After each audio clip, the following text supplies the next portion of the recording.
warahmatullahi wabarakatuh. Anak-anakku sekalian, siswa-siswi kelas 9 di MTS Negeri 6 Majalengka.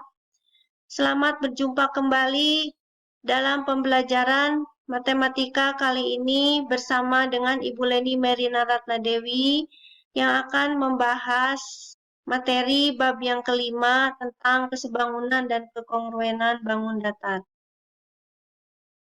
Yang menjadi tujuan pembelajaran pada kesempatan kali ini adalah setelah kegiatan belajar mengajar berlangsung, diharapkan siswa dapat menjelaskan pengertian kesebangunan bangun datar, menjelaskan pengertian kekongruenan bangun datar, mengidentifikasi bangun yang sebangun dan kongruen, menjelaskan syarat-syarat kesebangunan bangun datar, dan menjelaskan syarat-syarat kekongruenan bangun datar. Pengertian kesebangunan dan kekongruenan bangun datar.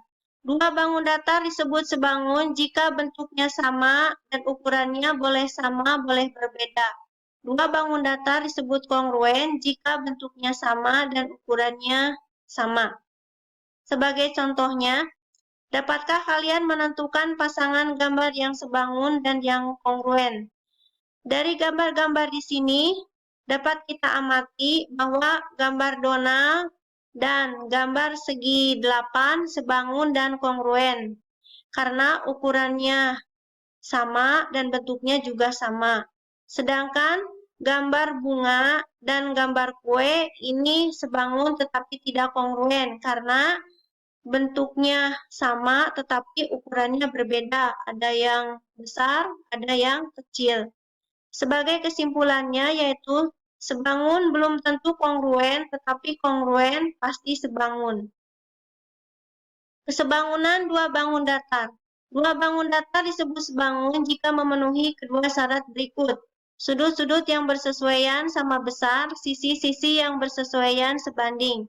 Sebagai contohnya, di sini ada dua bangun datar, tepatnya yaitu jenisnya adalah persegi panjang, ABCD panjangnya 3 cm, lebarnya 2 cm, dan persegi panjang EFGH panjangnya 6 cm, lebarnya 4 cm.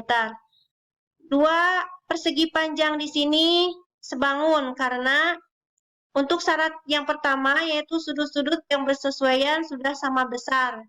Dapat kita lihat di sini sudut A dengan sudut E, sudut B dengan sudut F, sudut C dengan sudut G, sudut D dengan sudut H itu bersesuaian dan besarnya sama yaitu 90 derajat.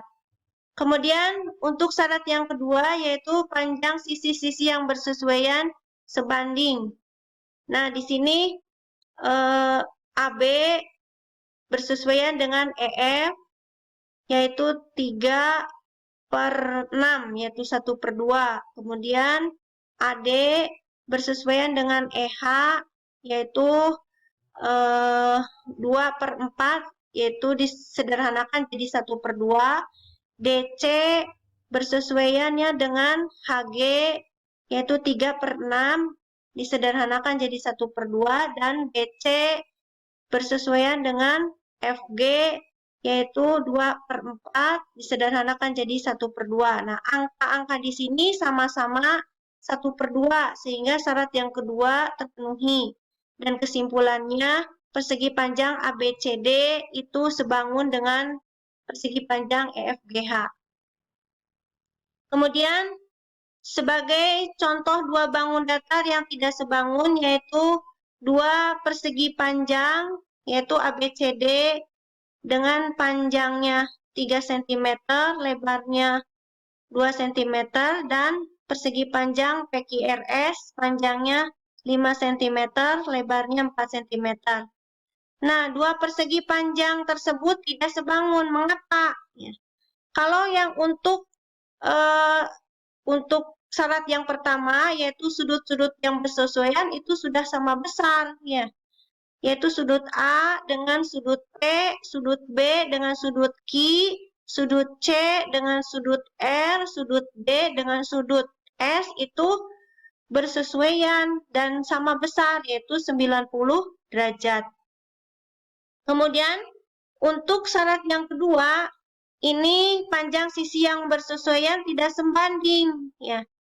AB bersesuaian dengan PQ itu 3/5.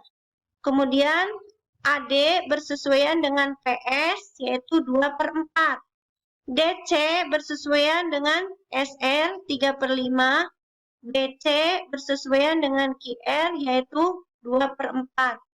Jadi ini tidak sebanding, ya.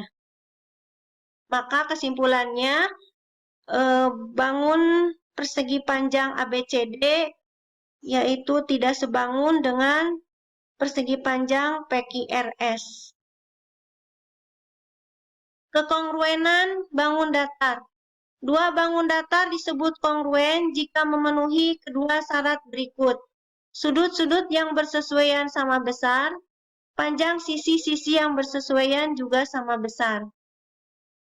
Dalam kehidupan sehari-hari, banyak sekali kita amati di sekitar kita tentang bangun datar yang kongruen. Seperti halnya di gambar di sini ada sebuah bangunan rumah ya dengan kaca-kacanya. Di sini dapat kita amati bahwa kaca yang sebelah sini dengan yang sebelah bawahnya itu kongruen karena bentuknya sama, ukurannya juga sama ya. Kemudian sebagai contoh yang lainnya di sini ada segitiga ABC dengan segitiga DEF yang panjangnya AB 3 cm itu merupakan segitiga sama kaki ya. Nah, ini BC sama dengan AC sama-sama 4 cm. Kemudian DEF juga segitiga sama kaki, DE-nya 3 cm, DF dengan EF-nya yaitu sama-sama 4 cm. Dua bangun datar tersebut tepatnya segitiga sama kaki ya, kongruen karena memenuhi kedua syarat, yaitu sudut-sudut yang bersesuaian sama besar. Di sini sudut A bersesuaian dengan sudut D, sudut B bersesuaian dengan sudut E, sudut C bersesuaian dengan sudut F. Ya, itu sama besar.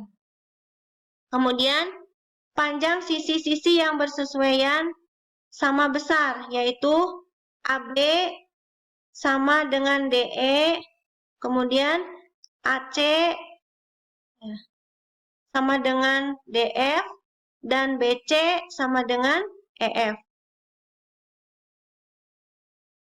Nah, itulah materi tentang kesebangunan dan kekongruenan bangun datar.